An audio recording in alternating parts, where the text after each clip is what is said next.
España. A finales del siglo XX y principios del XXI, una nación que se proyecta al mundo como un milagro de modernidad y prosperidad. Son los años del optimismo desbordado, de la entrada en el euro, de una economía que crece al ritmo del hormigón y el ladrillo. En la superficie, una imagen de éxito incuestionable. Políticos sonrientes cortando cintas, empresarios celebrando en fiestas de lujo, yates surcando el Mediterráneo y relojes caros adornando muñecas en los palcos del poder. Pero bajo esa fachada dorada, una podredumbre profunda echaba raíces. Mientras el país celebraba su aparente triunfo, en despachos discretos y restaurantes exclusivos, se tejía una red que llegaría a definir una era. Una red de favores, sobornos y contratos amañados que operaba a plena luz del día, disfrazada de normalidad democrática.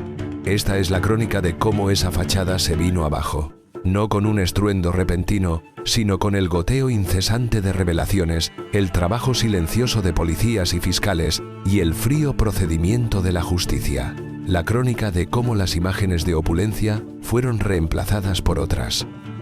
Redadas policiales al amanecer, cajas de pruebas sacadas de sedes de partidos, los rostros severos de los magistrados y, finalmente, el sonido metálico de los barrotes de una celda al cerrarse. Todo comenzó con un nombre, una palabra en clave casi lúdica, acuñada por un investigador policial que con un ingenioso juego de palabras tradujo al alemán el apellido del principal sospechoso, Francisco Correa. En alemán, Correa puede traducirse como Gurt y cinturón como Gürtel, y así la Operación Gürtel nació, un nombre anodino que escondía una de las conspiraciones de corrupción más vastas y complejas de la historia democrática de España. Lo que empezó como una referencia críptica a un solo hombre se convertiría en el sinónimo de la putrefacción de todo un sistema. El nombre, en su banalidad, fue una metáfora perfecta, una simple palabra que ocultaba una hidra de múltiples cabezas, conectando el mundo empresarial con las más altas esferas del poder político. Este documental no busca contar la historia de unas pocas manzanas podridas. Pretende responder a una pregunta mucho más inquietante. ¿Cómo es posible que una red de empresarios y políticos lograra crear, en el seno de un partido de gobierno, lo que los tribunales acabarían definiendo con una precisión escalofriante como un auténtico y eficaz sistema de corrupción institucional? ¿Cómo operaron durante más de una década, desviando cientos de millones de euros de dinero público? ¿Y qué falla sísmica en la democracia española expusieron cuando su imperio finalmente se derrumbó, arrastrando consigo a todo un gobierno? Para entender el nacimiento de la trama Gürtel, es imprescindible sumergirse en el caldo de cultivo que la hizo posible. La España de finales de los años 90 y principios de los 2000. Entre 1996 y 2004, bajo el gobierno del Partido Popular de José María Aznar, el país vivió una era de crecimiento económico sin precedentes. Impulsada por los fondos europeos, unos tipos de interés históricamente bajos y una colosal burbuja inmobiliaria y de la construcción, España se lanzó a una carrera de modernización y enriquecimiento acelerado. La adopción del euro en 2002 fue la culminación de este sentimiento de euforia colectiva. El dinero parecía fácil, la ambición era una virtud y el éxito se medía en metros cuadrados construidos y coches de alta gama. En este ambiente, la fiscalización del origen de las grandes fortunas se relajó, creando un ecosistema perfecto para que la corrupción no solo existiera, sino que prosperara. La trama Gürtel no fue una anomalía en este sistema, fue su consecuencia más lógica, una caricatura grotesca de los valores que imperaban. En el centro de esta telaraña se encontraba un hombre, Francisco Correa Sánchez. Nacido en Casablanca, Marruecos, en 1955, Correa era un empresario hecho a sí mismo que inició su carrera en el sector de los viajes. Carismático, ambicioso y con un talento innato para las relaciones públicas, comprendió antes que nadie que la proximidad al poder era la mercancía más valiosa. Le gustaba que le llamaran Don Vito, una referencia al patriarca de El Padrino, y cultivó esa imagen de hombre indispensable, el conseguidor que podía abrir cualquier puerta. Su gran jugada estratégica fue convertir sus empresas de organización de eventos, como Special Events, en las proveedoras casi exclusivas del Partido Popular. Desde los mítines de campaña hasta los congresos nacionales, Correa estaba allí, en la trastienda del poder, ganándose la confianza de la cúpula del partido. y obteniendo un acceso sin precedentes a sus figuras clave. No era un simple empresario externo que pagaba sobornos, se convirtió en un engranaje interno, monetizando su acceso desde el corazón mismo de la maquinaria del partido. Pero Correa no actuaba solo. Su red se sostenía sobre dos pilares fundamentales. El primero era su lugarteniente, Pablo Crespo Sabarís, exsecretario de organización del Partido Popular en Galicia. Crespo aportaba el conocimiento institucional, la disciplina y la comprensión profunda de la burocracia del partido y de la administración pública. Era el puente perfecto entre el instinto depredador de Correa y los procedimientos formales de la contratación pública, el hombre que sabía cómo traducir la ambición en expedientes y adjudicaciones. El segundo pilar, y quizás el más crucial, era Luis Bárcenas Gutiérrez. De orígenes humildes, Bárcenas protagonizó un ascenso meteórico dentro del aparato del partido. Empezó como gerente en 1990 y, con el tiempo, se convirtió en el tesorero nacional, el guardián de las finanzas del Partido Popular. Bárcenas no solo controlaba las cuentas oficiales, y esto sería clave, una contabilidad paralela y opaca. La infame Caja B, nutrida con donaciones ilegales y las comisiones de la trama Gürtel, le otorgaba un poder inmenso. Era el hombre que tenía las llaves del reino, el nexo indispensable para gestionar los flujos de dinero ilícito que engrasaban todo el sistema. Juntos, Correa, Crespo y Bárcenas formaron el triunvirato que transformaría la corrupción en un método industrial. El mecanismo era, en su esencia, brutalmente simple y devastadoramente eficaz. La sentencia judicial lo describiría como un sistema de corrupción institucional que funcionaba con la precisión de un reloj suizo. El modus operandi se repetía en cada municipio, en cada comunidad autónoma donde el Partido Popular ostentaba el poder. Primero, Francisco Correa, a través de sus contactos políticos de altísimo nivel, identificaba contratos públicos a punto de ser licitados. Obras públicas, servicios de limpieza, organización de eventos, urbanismo, cualquier área era susceptible de ser explotada. Una vez localizado el objetivo, Correa actuaba como intermediario.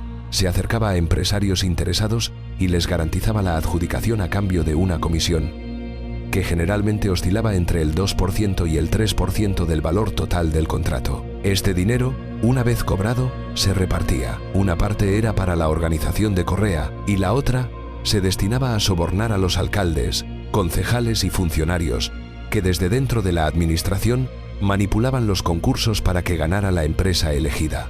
Viajes de lujo, coches, relojes, dinero en efectivo entregado en sobres. Las formas del soborno eran variadas, pero el fin siempre era el mismo: quebrar la imparcialidad de la administración pública. Los ejemplos son abrumadores. En el Ayuntamiento de Madrid, gobernado por el PP, la trama amañó un contrato de limpieza viaria de 48 millones de euros. Correa se embolsó una comisión de 1,2 millones y el concejal implicado, Alberto López Viejo, otros 682.000 euros. En Majadahonda, bajo el mandato del alcalde Guillermo Ortega, se manipularon contratos por valor de 27,7 millones de euros. En Pozuelo de Alarcón, con el alcalde Jesús Sepúlveda, entonces marido de la futura ministra Ana Mato, la cifra alcanzó casi los 5 millones. Boadilla del Monte fue la milla de oro de la red, con adjudicaciones que sumaron 149 millones de euros. La trama se extendió como una mancha de aceite por Madrid, Castilla y León, y de forma especialmente virulenta, la Comunidad Valenciana. La verdadera sofisticación del sistema no residía solo en el enriquecimiento personal de sus miembros. La red Gürtel se convirtió en una de las principales fuentes de financiación de la contabilidad paralela del Partido Popular. La Caja B que gestionaba Luis Bárcenas se nutría en parte de estas comisiones ilegales. Con ese dinero negro se pagaban sobresueldos a altos cargos del partido, se financiaban campañas electorales y se compraban voluntades, creando una red de complicidad que iba mucho más allá del núcleo duro de la trama. La corrupción dejó de ser un acto individual para convertirse en una herramienta institucional. La expansión hacia la Comunidad Valenciana merece un capítulo aparte.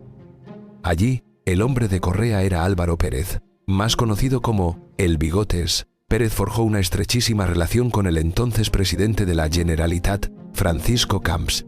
Una conversación telefónica grabada por la policía en la que Camps le decía a El Bigotes, «Te quiero un huevo», se convertiría en el símbolo de esa intimidad.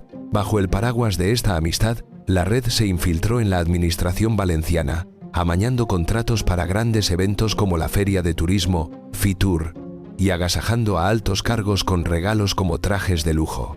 Aunque Francisco Camps sería finalmente absuelto en las múltiples causas judiciales a las que se enfrentó, el episodio valenciano demostró la asombrosa capacidad de la red para replicar su modelo y tejer relaciones simbióticas con el poder político allá donde iba. Pero toda estructura criminal, por sólida que parezca, tiene fisuras, y la de Gürtel se llamaba José Luis Peñas.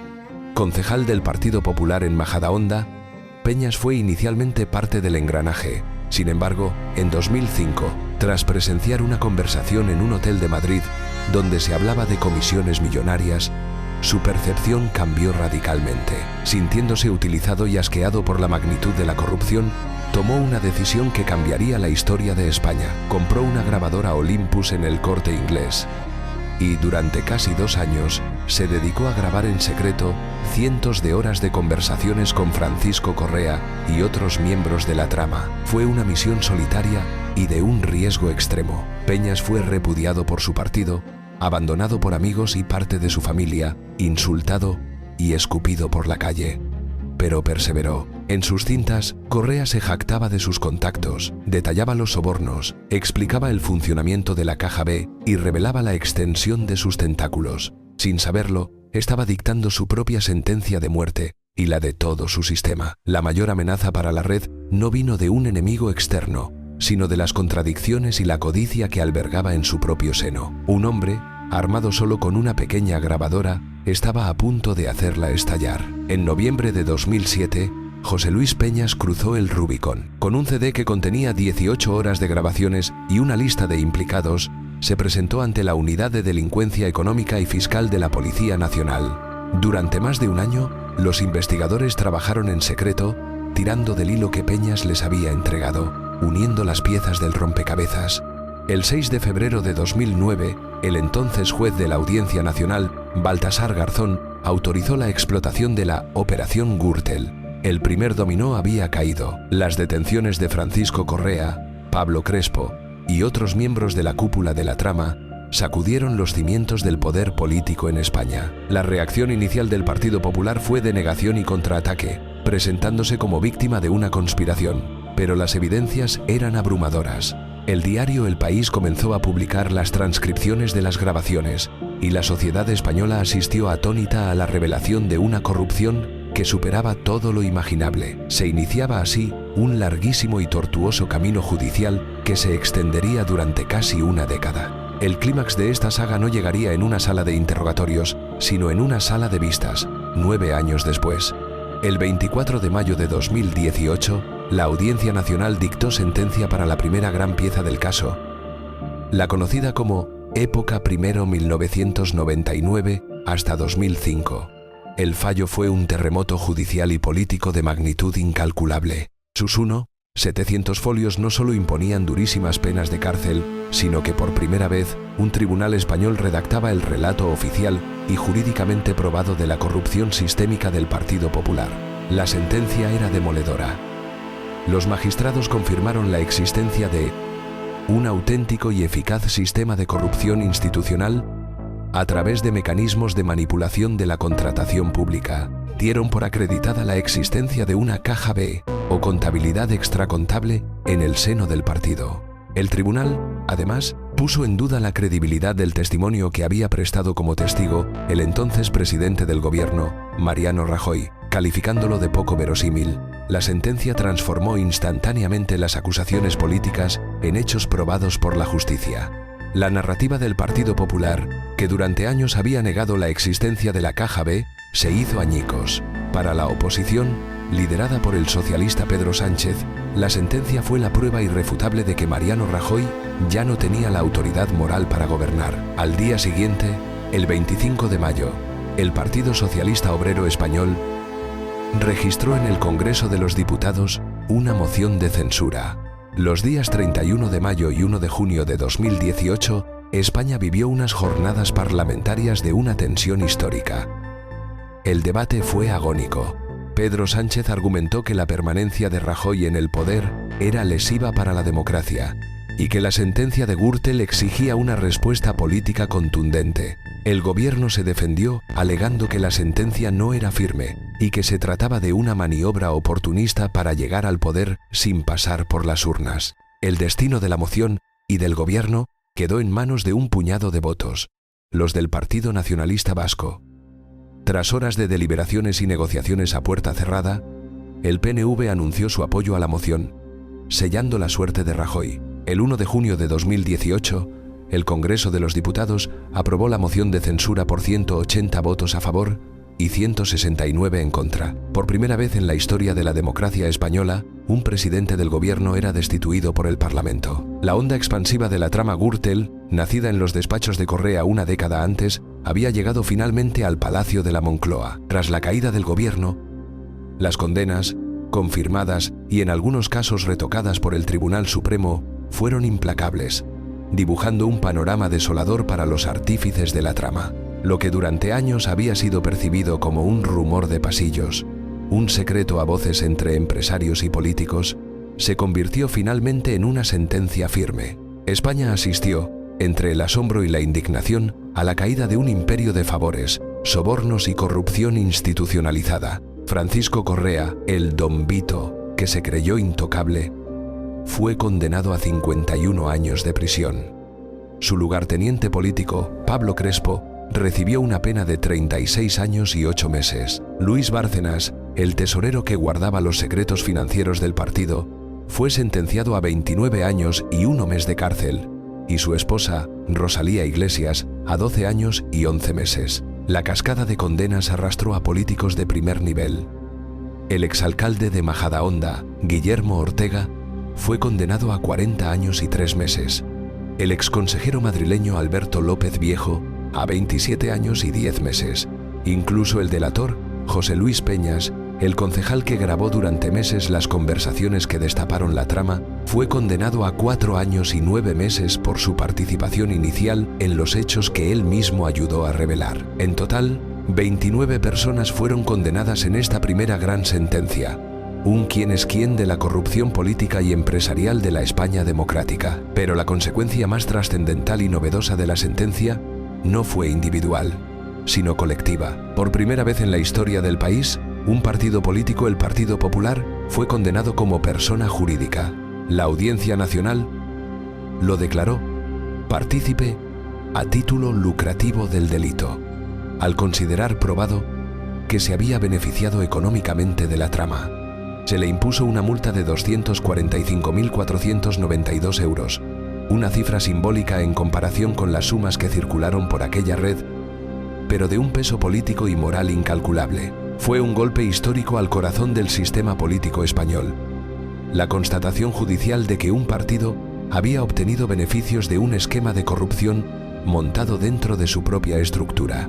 La condena estableció un precedente inédito y crucial. Un partido no es solo una suma de individuos, sino una entidad responsable, susceptible de rendir cuentas ante la ley. Se rompía así el velo de la negación, la vieja narrativa de los casos aislados. La justicia dictaminó que el partido había sido un beneficiario directo del engranaje criminal que operaba bajo su paraguas. ¿Cuál es entonces el legado duradero del caso Gürtel? Es, sin duda, un legado dual y contradictorio. Por un lado, es la crónica de un fracaso sistémico. Expuso con crudeza las grietas de un modelo político y económico basado en la connivencia entre el poder y el dinero, donde los controles se desdibujaron y la ética pública se sacrificó en el altar del enriquecimiento personal y partidista. Las adjudicaciones amañadas, los sobresueldos y los contratos inflados se convirtieron en la moneda corriente de una época que confundió prosperidad con impunidad. El caso provocó una profunda erosión en la confianza ciudadana, dejando tras de sí una herida cívica difícil de cerrar. Muchos españoles sintieron que la corrupción ya no era una excepción, sino parte del sistema. Pero, por otro lado, Gürtel también es una historia de resistencia democrática.